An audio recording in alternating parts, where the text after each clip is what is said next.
కథాస్రవంతి. ఆకలి యుగంలో ఒకరోజు కథ.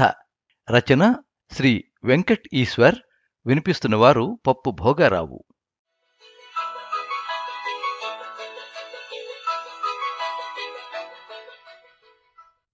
వర్షం, ఏర్లను తెంచేసే వర్షం, ఊర్లను ముంచేసే వర్షం. 3 రోజుల నుంచి ఎడతెరుపు లేకుండా ఒకటే వర్షం. ఆ వర్షానికి ఊరు చివరనున్న గుడిసె ఒకటి జవసత్వాలుడిగిపోయిన ముసలివాడిలా గజగజా వణుకుతోంది. ఆ గుడిసెలోని 3 ప్రాణాలు ఆకలితో నకనకలాడుతున్నాయి. చౌరైపోవచ్చిన దీపం గుడ్డిగా వెలుగుతోంది. చలి చంపేస్తోంది. సాంబయ్య తన 7 ఏళ్ల కూతుర్ని 8 ఏళ్ల కొడుకుని చాప మీద పడుకోపెట్టి ఉన్న ఒక్క దుప్పటి వాళ్ళిద్దరికీ కప్పి లుంగీ చెవులు దాకా ముసుగేసుకుని దిగాలుగా కూర్చునున్నాడు. ఒకప్పుడతను పందులు మేపేవాడు. అతని దగ్గర దాదాపు ఓ 10 పందులుండేవి. క్రిందటేడాది తన భార్యకి ఏదో రోగం వస్తే బాగు చేయించడానికి పందులన్నీ అమ్మేసి, అది కూడా సరిపోక కాస్తో కూస్తో అప్పు కూడా చేశాడు. అయినా ఫలితం లేకుండా పోయింది. అతని భార్య చచ్చిపోయింది. పిల్లల్ని తనని దిక్కులేని వాళ్ళుగా చేసి వెళ్ళిపోయింది. అప్పటినుంచి కూలీ నాలీ చేసుకుంటూ ఉన్న అప్పులు తీర్చుకుంటూ బిడ్డల్ని సాకుతూ బతుకుతున్నాడతను. పని ఉంటేనే 4 ముద్దలు కడుపులోకి దిగేది, లేదంటే ఆ పూట పొస్తే. ఈ వర్షం 3 రోజులుగా ఎక్కడికి వెళ్లనివ్వడం లేదతన్ని. జాడించి కొడుతోంది. ఇంట్లో ఉన్న కాసిని నూకలు నిన్ననే అయిపోయినాయి. పొద్దుట్నుంచి నీళ్లు తాగి నిలబెట్టుకుంటున్నారా 3 ప్రాణాల్ని. గుడిసెకి అడ్డంగా పెట్టిన తడిక సందుల్లోంచి సల్లు లోపలికి కొడుతోంది. సాంబయ్య చలికి వణుకుతున్నాడు. ఇంతలో, నాయనా అన్నాడు పిల్లోడు. ఏం నాయనా అన్నాడు సాంబయ్య ఆప్యాయంగా కడుపు మీద చెయ్యేసి. ఆకలి అన్నాడు దీనంగా వాడు. సాంబయ్య కళ్ళలో గిర్రని నీళ్లు తిరిగాయి. పక్కనే ఉన్న కూతురు వైపు చూశాడు. ఆ పిల్ల ఆదమరచి వెచ్చగా నిద్రపోతోంది. రాత్రికి అట్ట ఊర్చుకో నాయనా, పొద్దున్నే ఎట్టో అట్ట చేసి బోవు వండేస్తాను అన్నాడు సాంబయ్య దుప్పటి సవరిస్తూ. పిల్లాడు కళ్ళు మూసుకున్నాడు. సాంబయ్య గోడ కానుకుని పైకప్పుకేసి చూస్తూ ఆలోచిస్తూ కూర్చున్నాడు. బయట వర్షం పుంజుకుంటోంది. ఢమఢమని చెవులు చిల్లులు పడేలా ఉరుములు, ధగధగమని కళ్ళు చిదిరేలా మెరుపులు. చూరులోంచి కారుతున్న వర్షపు చుక్కలు కింద నేలమీద ఉన్న గిన్నెలో టప్ టప్ అని పడుతున్నాయి. నాయనా అన్నాడు పిల్లాడు మళ్ళీ. అన్నాడు సాంబయ్య కదలకుండానే. బయట ఏంది అరిచేదే అమాయకంగా చూస్తూ అడిగాడు ఆ పిల్లోడు. ఇంతకు ముందు నుంచి అస్పష్టంగా వినిపిస్తున్న అరుపులు విని. సాంబయ్య ఒకసారి కిటికీలోంచి బయటికి తొంగి చూసి మళ్ళీ కొడుకు వైపుకి తిరిగి, కాకి పిల్లలు అన్నాడు. గుడిసెకి పక్కనే ఉన్న వేప చెట్లో ఓ కాకి గూడు పెట్టుకునుంది. గాలివానకి చెట్టు ఊగుతుండడంతో గూడు ఎగిరెగిరి పడుతోంది. అందులో ఉన్న కాకి పిల్లలు చలిగాలికి, వర్షానికి, అన్నింటికీ మించి ఆకలికి తట్టుకోలేక తమ ఎర్రటి నోళ్లని చాస్తూ కా కా అని అరుస్తున్నాయి. ఏం చేయాలో తెలియని తల్లికాకి కంగారుగా ఆ కొమ్మ మీదకి ఈ కొమ్మ మీదకి ఎగురుతోంది. మధ్య మధ్యలో కావ్ కావ్ అంటూ ఆర్ద్రంగా అరుస్తోంది. కరుణలేని వరుణుడు మాత్రం తన పని తాను చేసుకుపోతున్నాడు. దాదాపు తెల్లవారుజాము వరకు కురుస్తూనే ఉంది వాన. మరో 2 గంటల్లో తెల్లవారుతుందనగా అప్పుడు ఆగిందది. మరి కాసేపటికి తూర్పు నెమ్మదిగా తెల్లబడింది. ఏ మబ్బుచాటో నక్కిన సూర్యుడు బయటికి రావడం లేదు. శీతల పవనం ఒకటి నైరుతి వైపు జోరుగా వీస్తోంది. లేచి ఒళ్ళు విరుచుకుని ఓసారి పిల్లల్ని చూశాడు సాంబయ్య. ఇంకా నిద్రపోతున్నారిద్దరూ. వాళ్ళని లేపడం ఇష్టం లేకపోయింది అతనికి. రాత్రి పిల్లాడన్న మాటలు గుర్తుకొచ్చాయి. ఆలస్యం చేయకుండా ఓ గోను సంచి తీసుకుని ఊరువైపు నడిచాడతను. గూళ్ళో ఒదిగున్న కాకి కళ్ళు తెరిచి రెక్కలు విదిలించి నలుదిక్కులు నిక్కి నిక్కి చూసింది. రాత్రంతా రెక్కల మాటున దాగిన పిల్లలు ఒకదాని మెడమీద ఇంకోటి మెడవాల్చి స్తబ్దుగా పడుకున్నాయి. కాకి వాటిని ఆప్యాయంగా ఒళ్లంతా ముక్కుతో పొడుస్తూ కొమ్మ మీద నిల్చుంది. కాసేపటికి ఒక సేరు బియ్యం ఊర్లో అడుక్కుని తెచ్చాడు సాంబయ్య. అతను వచ్చేసరికి పిల్లలిద్దరూ లేచి ఆడుకుంటున్నారు. వాళ్ల వైపు ఓ మారు లాలనగా చూసి గుడిసె లోపలికెళ్ళి సట్టిలో సగం బియ్యం నానబెట్టాడు. పొయ్యిలోని బూడిదంతా బయటికి తీశాడు. చెవిలో దోపుకున్న బీడీ ముక్క వెలిగించుకుని కట్టెల కోసం చూశాడు. అప్పుడు కాని అతనికి గుర్తు రాలేదు, నూకలతో పాటు కట్టెలు కూడా నిన్ననే అయిపోయాయని. అతనికి ఏం చేయాలో అర్థం అవ్వలేదు. ఇప్పటికిప్పుడు కట్టెలంటే ఊటి పొదల దాకా పోవాలి. పొదల్లో రాలిన సుదుగులైతే కొంచెం పొడిగానే ఉంటాయి. వానకి ముందే పోయి 4 పుల్లలు ఏరుకుని తెచ్చుకుంటే మళ్ళీ 2 రోజుల వరకు వెతుక్కోవాల్సిన అవసరం ఉండదు అనుకున్నాడు. అనుకున్నదే తడవుగా చూరులో తోపున్న మొచ్చు కత్తి తీసుకుని నడుముకి తువ్వాలు కట్టుకుని ఎదురుగా కనిపిస్తున్న అడవికి బయలుదేరాడు. "యాడికి నాయనా?" అరిచాడు పిల్లాడు సాంబయ్య ఎక్కడికో వెళ్ళడం చూసి. "ఏడకే నాయనా, అడవిలోకి పోయి 2 కట్లు ఏరుకో పరిగిస్తా. ఇంట్లోనే ఉండండిద్దరూ. అట్ట ఇట్ట పోబాకండి. భద్రంగా ఉండండి నేనొచ్చేదాకా" అని చెప్పి వడివడిగా అడవి వైపు అడుగులేశాడు సాంబయ్య.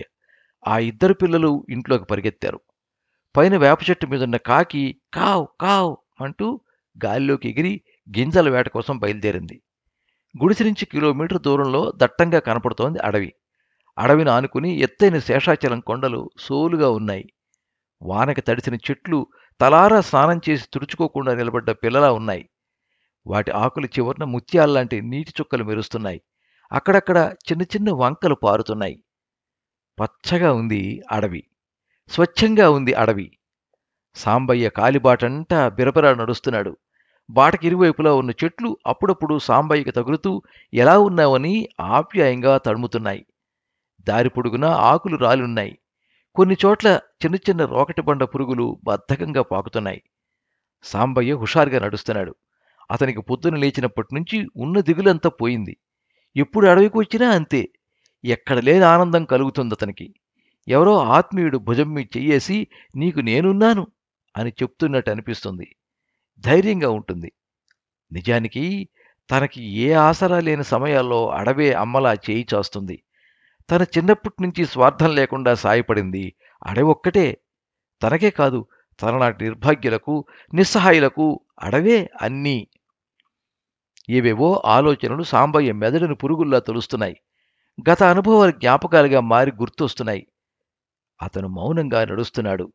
ఇంతలో దారి పక్కనున్న పొదలో ఏదో అలికిడయ్యేసరికి నడుస్తున్నవాడు కాస్త చప్పున ఆగిపోయి లోపలికి తొంగి చూశాడు.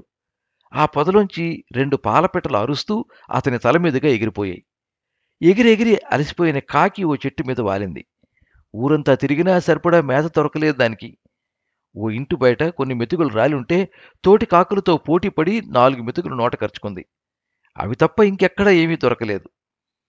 వానకాలం కావడం చేత మట్టి రోడ్ల నిండా బురద నీరు ప్రవహిస్తోంది. జనాలు మరీ అవసరమైతే తప్ప ఇళ్లలోంచి బయటికి రావడం లేదు. కాకికి ఏం చేయాలో పాలుపోక చుట్టూ ఓసారి అయోమయంగా చూసి కాలితో తల గీరుకుంది. ముక్కుని కొమ్మకేసి రుద్దింది. ఎలాగైనా ఆహారాన్ని సంపాదించాలన్న దృఢ నిశ్చయంతో ఒక్కసారిగా పైకి ఎగిరి యానాదిగూడెం మీదుగా పంటచేల వైపు సాగిపోయింది. అదిగో అల్లంత దూరంలో కనిపిస్తున్నాయి ఊటి పొదలు. ఒక్కో పొద దట్టంగా మనిషెత్తుంది. పక్కనే గుట్టలు గుట్టలుగా నల్లరాతి బండలు. వాటిని చూడగానే సాంబయ్యకి తన భార్య గుర్తొచ్చింది. పెళ్ళైన కొత్తల్లో ఇద్దరూ కలిసి మొదటిసారిగా అడవికొచ్చినప్పుడు అదే బండల మీద కూర్చుని ఒకరికొకరు చద్దన్నం తినిపించుకుంటూ చెప్పుకున్న ముచ్చట్లు గుర్తొచ్చాయి. అవి గుర్తురాగానే అతని కళ్ళలోకి ఒక్కసారిగా కన్నీళ్లుబుకి మరుక్షణంలో మళ్లీ ఇంకిపోయాయి. అతనికెందుకో ఆ బండల మీద కాసేపు కూర్చోవాలనిపించింది. కూర్చున్నాడు.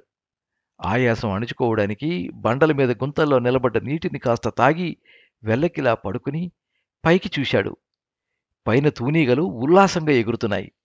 వాటికంటే పైన ఆకాశంలో మేఘాలు నెమ్మదిగా కమ్ముకుంటున్నాయి. మళ్లీ వర్షం రాకముందే కట్టెలతో ఇంటికెళ్ళిపోవాలనే విషయం గుర్తొచ్చింది అతనికి.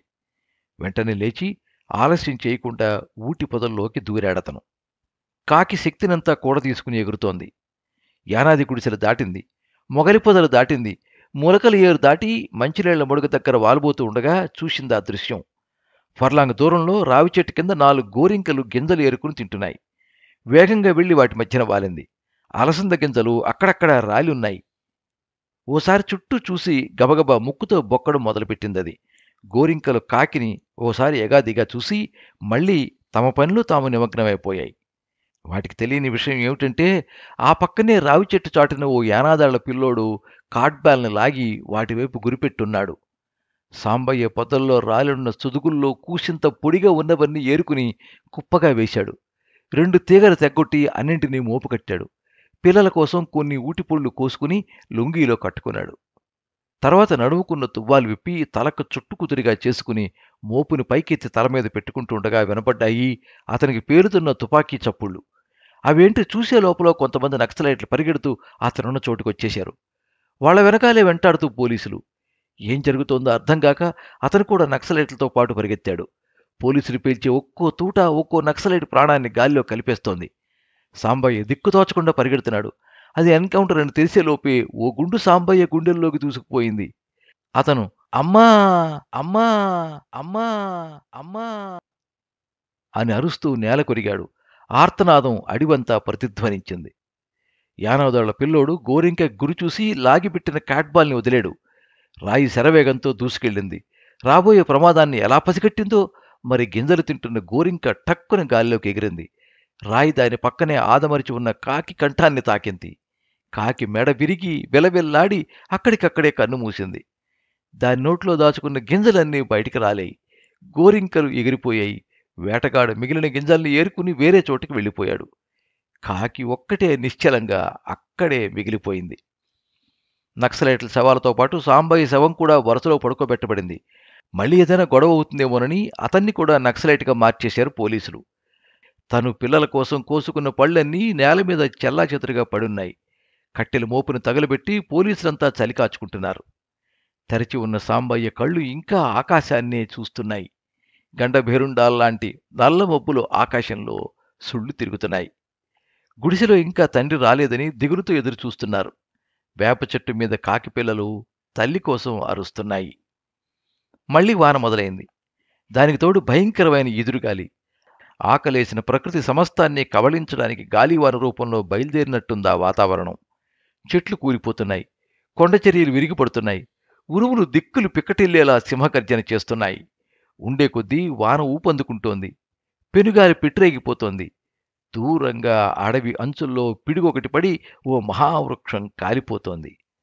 సాంబయ్య కొడుకు కూతురు భయంతో ఒకరినొకరు పట్టుకుని వణుకుతున్నారు. కాకిపిల్లలు ఇంకా గట్టిగా అరుస్తున్నాయి. పాపం ఆ పసికూనల ఆకలి మాట దేవుడెరుగు. ఈసారి వర్షానికి ఆ గూడు ఈ గుడిసె రెండూ నిలబడేట్టు లేవు.